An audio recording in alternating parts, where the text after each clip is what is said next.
First of all, thank you to Brand Innovators for inviting us here today. Thank you for all of you for joining us in this conversation. Yes, applause to Brand Innovators. You've already met Greg, and you've already met Jenn, and I'm Ann. And, I'm really thrilled to talk to you and our guests today about the modern marketing leader.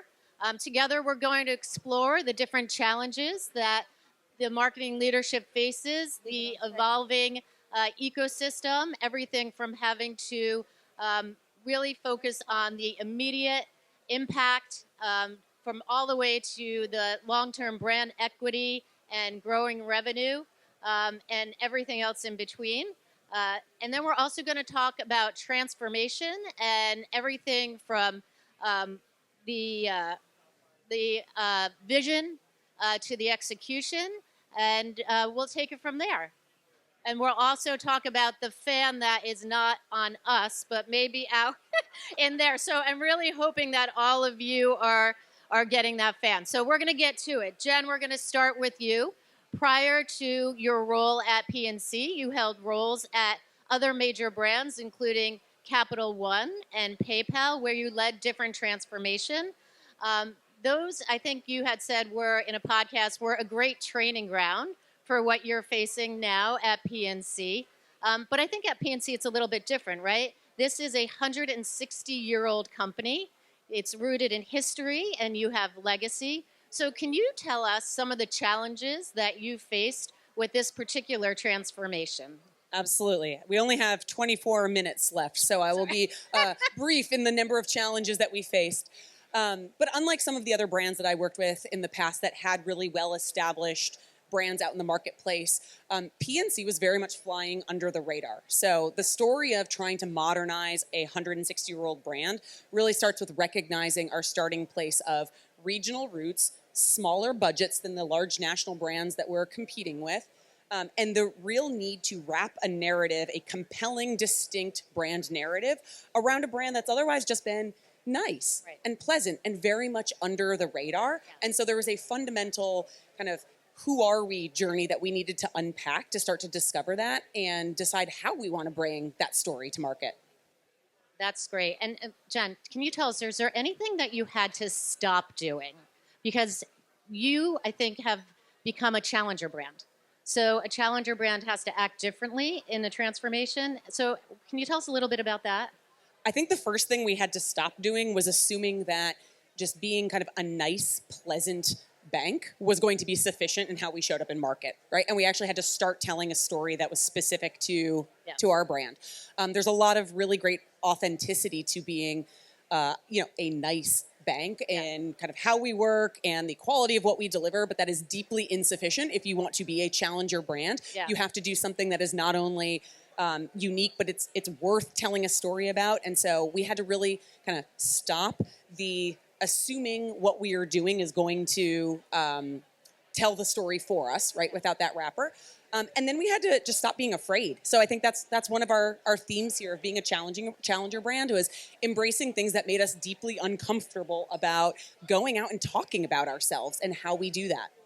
So about not being afraid, we mentioned this. This session is about being fearless, right? You were fearless when you launched your new campaign, Brilliantly Boring. You worked with your new agency, Arnold, for the first time. And this was really something different for you, right? You were used to this nice, pleasant campaign. So I am curious, how did you get buy-in across your entire organization with such a huge departure from what they normally did? Yeah, we this is like kind of the foundation, I think, of like the fearless posture in bringing Brilliantly Boring to market, which is you can't be afraid of a challenge and you can't be willing to back down the first time you get resistance. Yeah. As you can imagine, working in a traditional bank and trying to socialize the concept like Brilliantly Boring to a bunch of executives, like eyes rolled back in their head and there's like, no way. There's absolutely no way that this is something that we're going to do and we're not going to call ourselves boring. Yeah. And I think it was about not being willing to accept the push back or say like it's okay that people can push back. We got to embrace the discomfort, and so we went through a really extensive socialization journey of trying to bring people along on the ride of why are we calling ourselves boring? What's so brilliant about this brand positioning? But there was a lot of cultural work around bringing people along for the ride.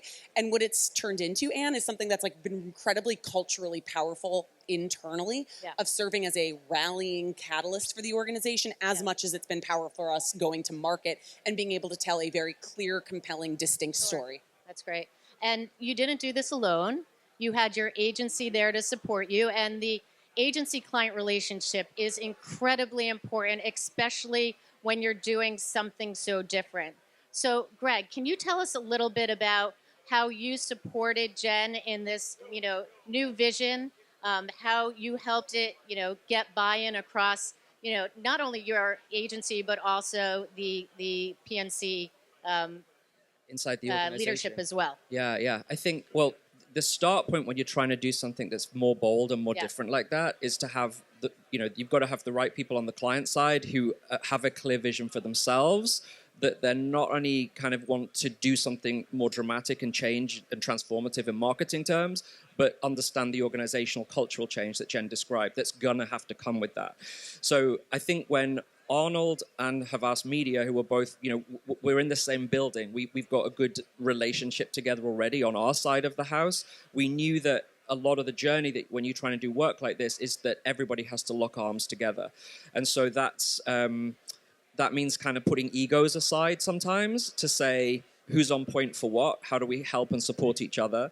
I think it means that the different strengths within the internal team, the creative teams and how they think, and then the media, particularly the measurement teams, to be able to say, look, this is how we can provide evidence for the journey you're about to go on, or how we will measure the success of it, or how we will help you create a case around it, means that the job you're doing as an agency, when the cliche of we're looking for business partners, not agency-client relationships, these are the moments where that really comes to life. So I think we all feel pretty proud of what our collective team has been able to deliver through that kind of trust and cultural change.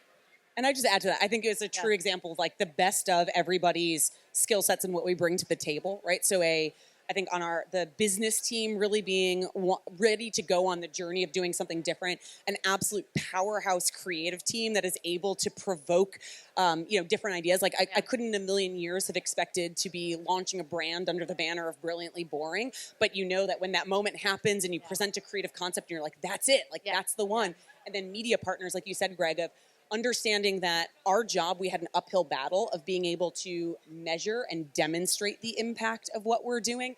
And so having, the right really talented partners who can find that creative fodder, the right kind of media planning, the right measurement structure, the right internal socialization. And I really feel like we've fired on all cylinders bringing that together, and it's a true reflection of the partnership. Yeah. So you talked about the light bulb moment. And I think we talked about in the past how quickly that you had to get this off the ground. So can you just talk a little bit about that and how you were able to get it done so quickly? It was insane. 6 months. 6 months was the challenge of defining our new brand and launching it. I am super proud that we got it done in 6 months, and I never want to do a rebrand in that period of time ever again. It was insanity. Yeah. But again, it speaks to, one, I think that time pressure actually created radical focus for the team, and I think that's at the core of how we were able to be very successful. Is there was no slack in the system to continue sitting and iterating and ideating, and it was like bring the best of the ideas, bring the best of the socialization, bring the best of the planning together right from the go. But in that 6 months that also felt like an eternity at the same time, we were doing lots of behind the scenes, iterations on the concepts. We were doing lots of road showing with our executive team for buy-in, and really trying to live the journey of, we knew that success was going to be every one of our executive committee members being able to see their function, their part of the business in this new brand. And so while it was very, very kind of painful at the time of how much socialization, I think it did a lot to build credibility and understanding, right? For a company that has not been brand forward over 160 years, it was well worth the effort of taking people along for the journey. Yeah. And what it has manifested like over a year later is we have so much more permission Right. to take the brand where we want to go because we took the time to engage people along the way. Yeah. I think that's the focus, as you say. So I think we all feel that the platform and the idea and the notion of Brilliantly Boring has loads of different places you can take it to. But I think the team put together, the team that were there in it every day, had to put that restraint and the sacrifice that you described on Challenger Brands to say the success is coming from getting it really clear and focused so that the whole organization can buy into it and understand it as well. And I think the measure of success, when you think about it going into the market for just 6 months later, there's a new entity exists. I think what's been satisfying anecdotally is to hear from Jenn about how the business hasn't just said, but all the different constituents in the business saying, where's my part of it? Oh, can we do it this way? Can we do that? And actually people coming to the fore with their own suggestions about where they want it to go. To me, that's a really true mark of success for how it changes the business. Amazing. So one of the things that we don't like to talk about as much is the resources that you have to accomplish everything that you have to accomplish, right? And a lot of times we have to do more with less. But how did you make this campaign feel so expansive and so big with maybe some pressured resources that you had to deal with as well? Yep. I think that was one of those hard truths that we had to embrace right from the get-go. Of we knew we are never going to have the budget of the big national competitors that we're up against. We don't have our teams that weren't that big. We had a brand new partner relationship.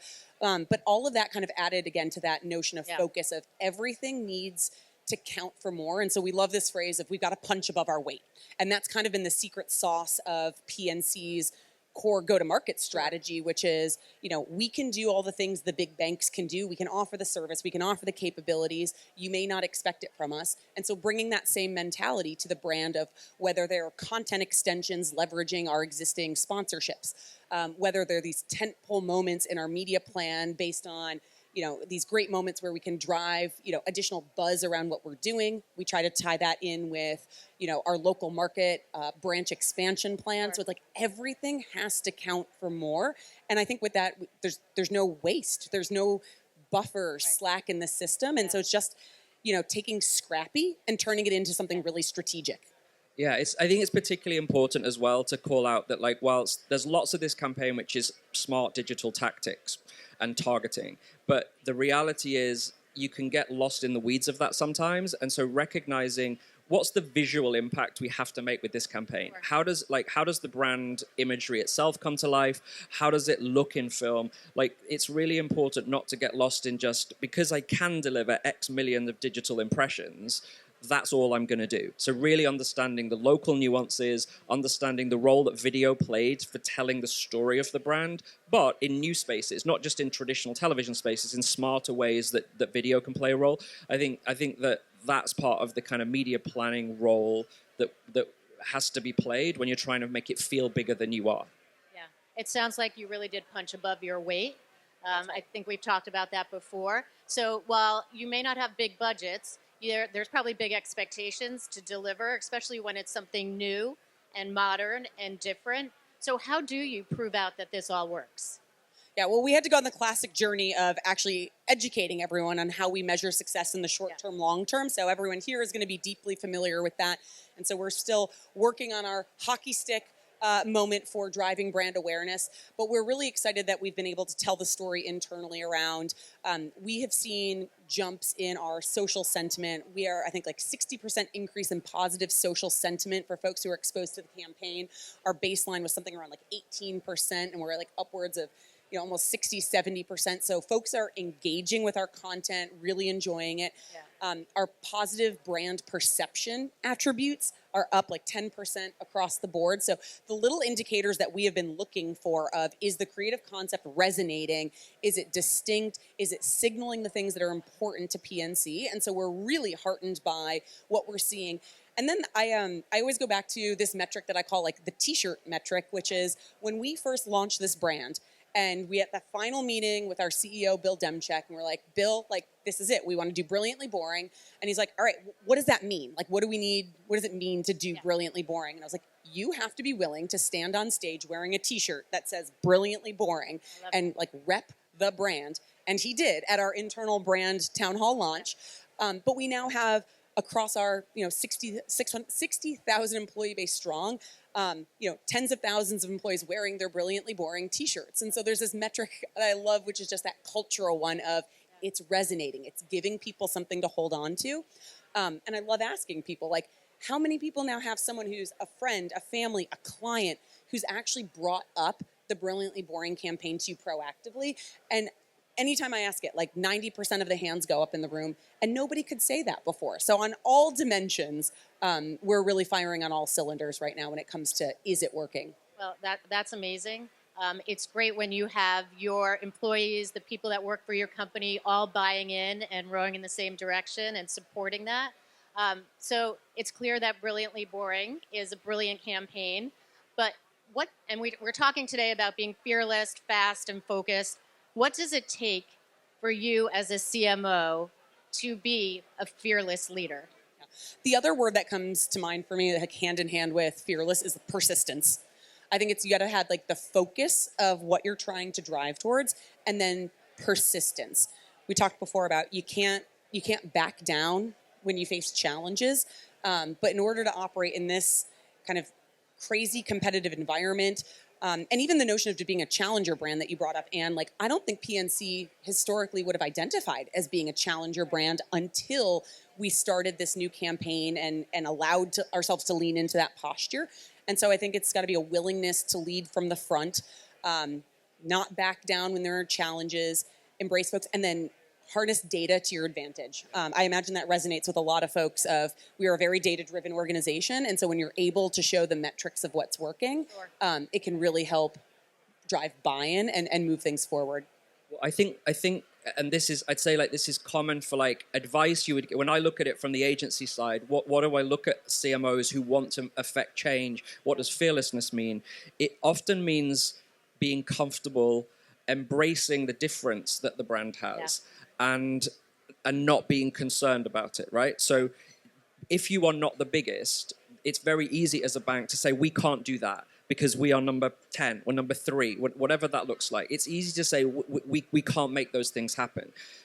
The whole resonance of being fearless and the reason challenger brands succeed is when they tackle that difference and are willing and proud to say, here is what makes us different and here's why, and we're going to embrace that and put it on the t-shirt. Yeah. Because having Brilliantly Boring on the lapel of the polo is way more interesting than having PNC Bank on the polo. Yeah. Because it's explaining what I stand for, and that represents that fearlessness and embracing what your difference is for positive. So Thomas Edison said, I've never failed, but I've tried 10,000 things that don't work. So do you have anything that you have tried or PNC has tried that maybe didn't work, but gave you some insight into how to kind of like really find perception at scale? Yeah, and I think we're still working on it. Yeah. So embracing more of a test and learn culture. And I think that's some of the fun of this new campaign is it gives us permission to try things out. So I'd say everything we're doing right now, Anne, is some version of still learning and figuring out the tone of Brilliantly Boring across, a consumer audience all the way up to our corporate and institutional. And we talk about like the sliding dial. And so we're testing out constantly to be like, is it landing? Is it not? Like that fell flat. We had different creative concepts. But I think that's the fun of it and embracing for the team that we have permission to play. And that's exactly how we're going to get better. And if we don't take some bigger swings and try things out, we're never actually going to break through and be distinctive. So I'd say it's ongoing. Yeah. Anything to add? Yeah, I think you have to,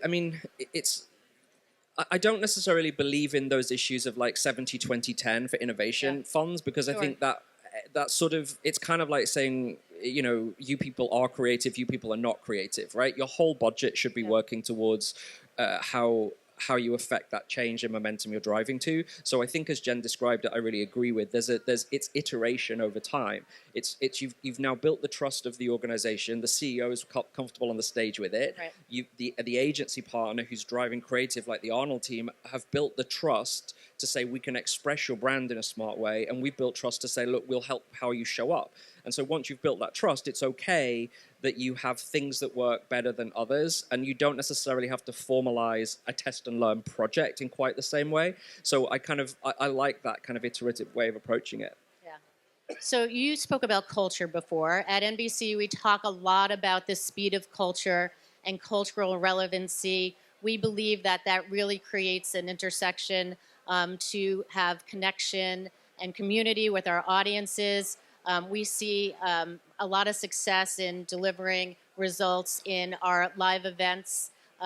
We've talked about it a lot this week, or we will talk about it a lot this week across entertainment, sports, and news. Can you tell us a little bit about, especially with the changing market conditions, how culture and brand strategy kind of work for you to make sure that you're reaching the right people at the right time in the right places?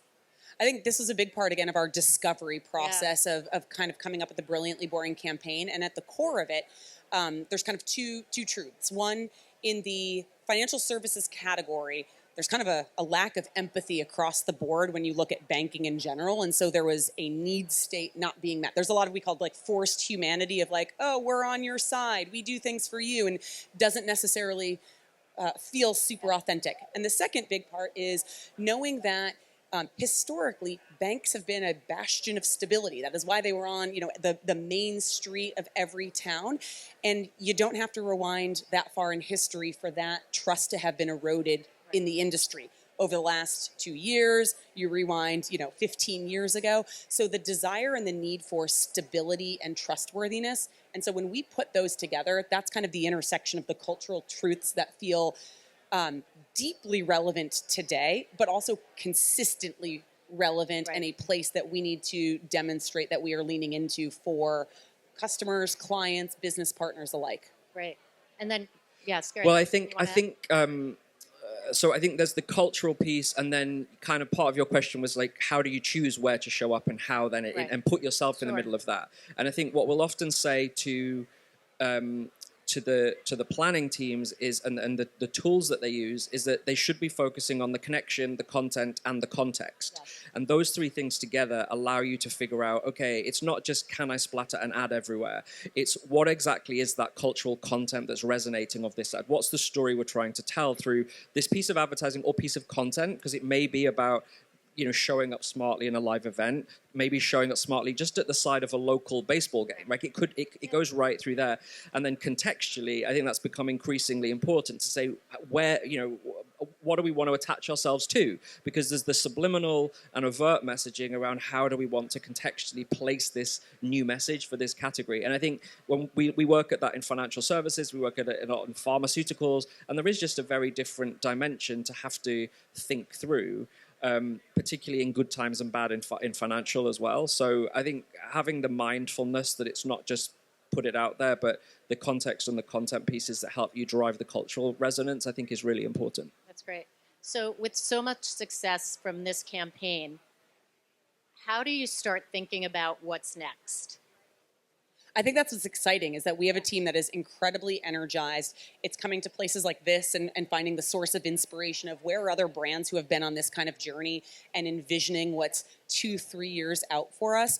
But really, it's because we've unlocked this kind of new superpower, if you will, internally. It's like given the team a lot of creative freedom to think about how else can we bring this into our branch network? How else do we bring this into our sponsorships? So I think we have only just begun to scratch the surface of potential, but look forward to experiencing a lot of what Cannes has to offer and see what others are doing and what else is on the horizon for us. The best brand campaigns and ad campaigns today that really help unlock that cultural piece is where you can really understand the editorial value of it. Yeah. And the notion of being brilliantly boring and what that means for the bank, there's so many different ways other people can express it. It's why it's resonating when people tell the story of it, because they kind of get it. It's easy to unlock, but there's lots of creative potential to tell different stories with that notion. And I think that's exciting for all of us in terms of where it goes next. It's got long legs. I think that's right. And I think as humans, we can all relate to brilliantly boring, right? I think we can all wear a T-shirt